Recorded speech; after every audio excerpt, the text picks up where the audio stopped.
we've got it twisted. Somehow we've started praising arrogance. We've normalised being rude, selfish and disrespectful, and slapped the label confidence on it like being mannerless is something to be proud of just because you've named it confidence.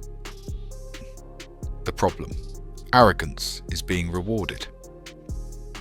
These days, if you speak over others, you're assertive. If you never admit you're wrong, you're strong-willed. If you insult people and call it truth, you're real. That's the lie we're selling. We've glorified arrogance on social media.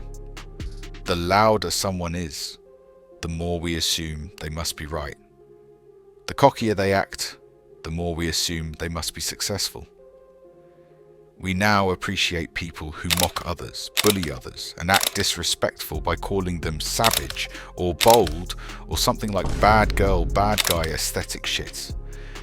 We reward people for being unapologetic even when they're just disrespectful. And then we tell others, be more confident, be more like them.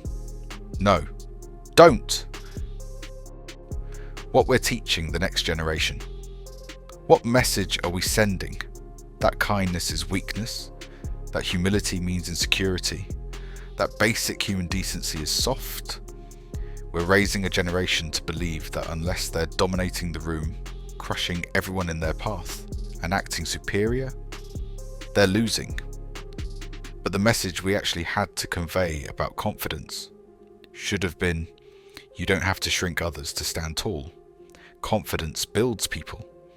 Arrogance bulldozes them. And we've built a culture that confuses one for the other. What real confidence actually looks like. Real confidence is secure in silence. It doesn't need to flex, doesn't need to interrupt, doesn't need to insult to feel superior. Real confidence is measured, not messy. Grounded, not loud.